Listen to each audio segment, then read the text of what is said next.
All right, last talking head video went pretty good, so I guess I'll do another one. I've got a lot of outdoor videos, but I mean, it's kind of boring. It's the same stuff every time. I'm not learning any new tricks.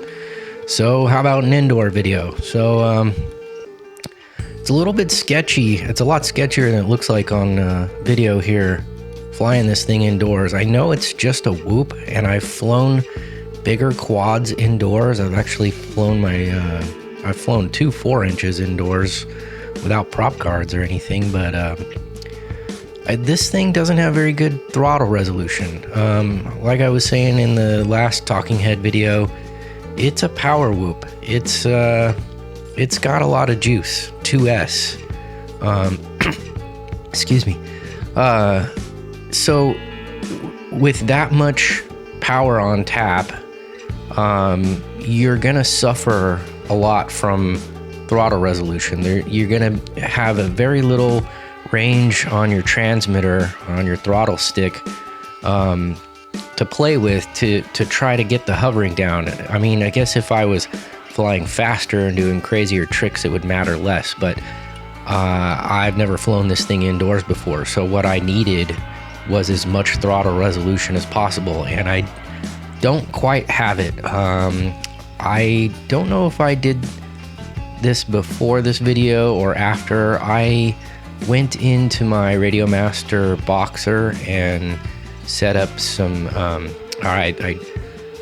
I tweaked the endpoints so that they line up perfectly in beta flight. You know how it's supposed to be between 1000 and 2000, so I didn't have it set up that way flying outdoors. It didn't really matter that much, but for indoors I wanted to do that. So I believe on this flight I'm flying around in horizon or angle mode, whichever one doesn't let you flip over. I always get the two mixed up.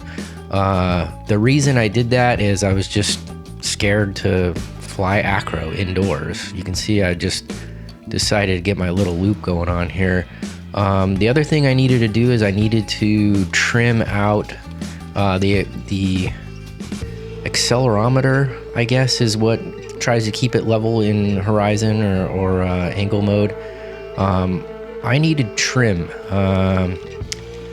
It's really hard to calibrate these things on the bench, so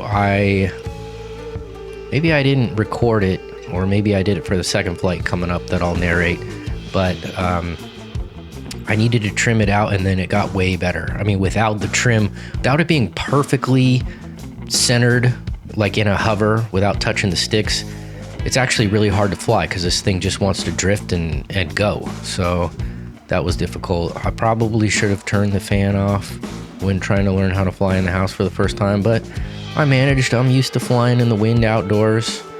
You can see the dogs are interested, and everyone else in the house is not too bothered. Yeah, so you can see me bobbing up and down. I mean, that's a symptom of just not having enough throttle resolution. But I still managed to do okay. I turned down the VTX to 25 milliwatts. I've never tested higher power indoors. I got a tip before I flew like this that you'll get a lot of multipathing if you go higher than 25 milliwatts or higher than your low power setting on your VTX. So that's why I turned it down to 25. And as you can see, it works pretty good. It works better than it does outdoors. Actually, all the videos I've posted so far, I never turned the power up all the way. I'm sitting on like 30 DVR recordings. I'm sorry I haven't gotten to all of them yet, but maybe eventually. It's hard to edit these videos and put them together. As you can see here, I'm just kind of getting into a loop. The faster you go, the easier it is to fly. I didn't know that as a noob for years. I always wanted to start out slow. It turns out it's harder to ease your way into it. It's better to just freaking go. I don't know how to explain it. I do have the camera angle all the way down for this indoor flight, which makes sense because I ain't doing more than a couple miles an hour, so what's the point of cranking the camera angle up? But you can see I'm starting to get a little bit better at it. So the dog got interested. There we go. Bounced off the ceiling. I panicked because she came over and I thought she was going to put her nose in it. But She was just a little bit interested. Here, I forgot that I had turtle mode. Oh, my mom picked it up, so I kind of screwed that up. And I'll just take it back. Might cut this part out, might leave it in. Let's see what happens here. Oh, I put it on the table for a reset. So, wow, OSD stats, how exciting. Alright, here we go. Second try. I probably got a lot of adrenaline going now, so I'm going to be a little more wild. Can't really remember this flight very well. Probably should have watched this video before narrating it. But yeah, you know, people say you shouldn't fly these 85 millimeters indoors. I agree with them. You should get a 65, and even a 75 seems big at this point. I have not flown 65 or 75 millimeter whoops. This is my first whoop. I've been flying a custom 4-inch power pick for a while. So this is my smallest quad I've ever owned. And I have no idea what I'm doing for, oh, I know what I'm doing for the rest of this video. I'm trying to see how long this dang battery will last indoors, not doing much. So that's gonna wrap it up for this video, I think, because I don't really feel like showing you my hover test. So I'm gonna do a part 2 here. I'm gonna watch the second video and narrate that. All right, cool. All right, second indoor flight. I kind of remember what I was messing around with on these flights now. I think on this one, what I did is I trimmed it out, and I set up a switch to switch between angle mode and acro, because I wanted to try to fly acro inside. It's really weird flying angle mode after doing acro for so long, so I wanted to give acro mode a try. I don't know if you can see anything on the OSD when I switch between the two modes, but in this flight I know I'm switching between the two modes back and forth. Also, what I did is I did some special setup on my Radio Master Boxer in Edge TX, where the trims are active. Sorry for the plosives there, trying to get a high quality audio recording and I just blow the mic out. All right, so the trims are active when I'm in angle mode.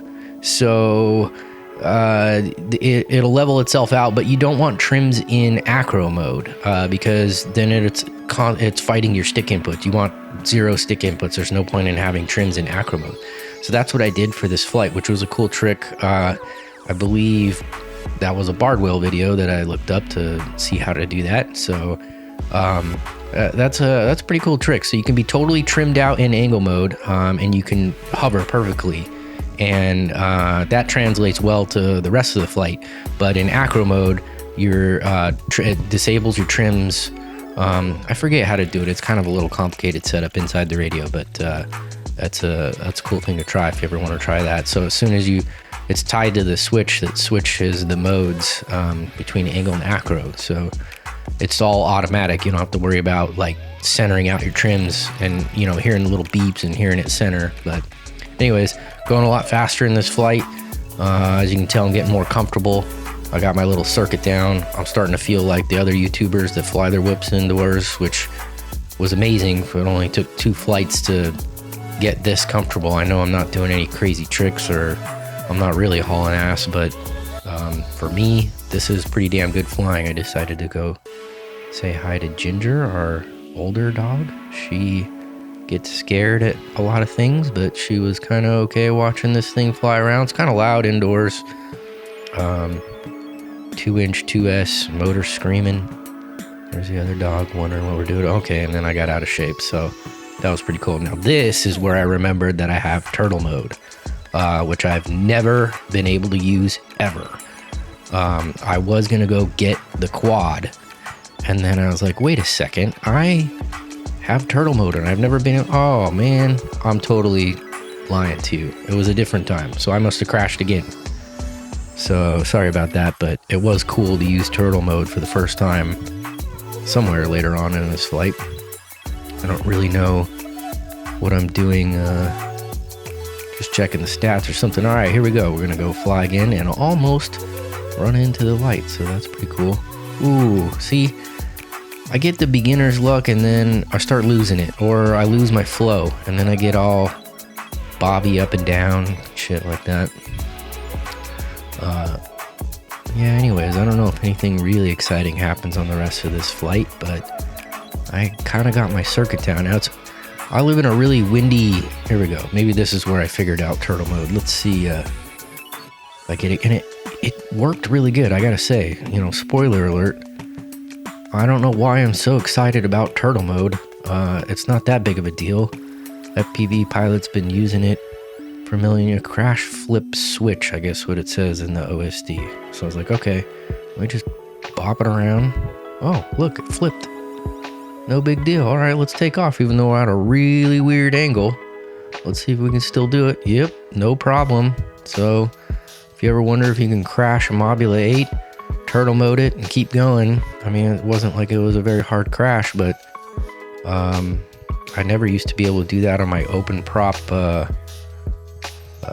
4-inch 4S crazy setup. I didn't even have turtle mode set up. There was no point. If I crashed that thing, something was going to be damaged or broken or dirty or sand in the motors or whatever.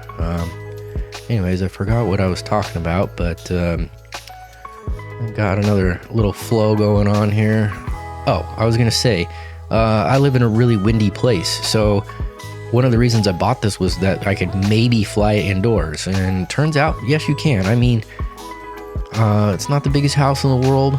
I mean, my apartments have been smaller than this, but this isn't like the most amazing indoor spot for an 85mm whoop ever. It's a little tight. I mean, you could see all I was doing was just stupid little circles around the living room, so not all that fun, but better than not flying at all because it's windy, and actually pretty amazing that I can fly into my bedroom and do little circles. I'm pretty sure this is angle mode and not acro, but I was impressing myself. I hate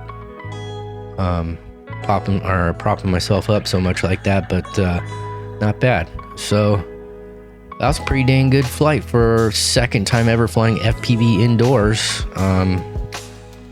I've flown LOS indoors before, but I was kind of proud of myself. I don't know. Anyways, that's about all I got to say. Video's over anyway. So good flight. Catch you guys on the next one. Later.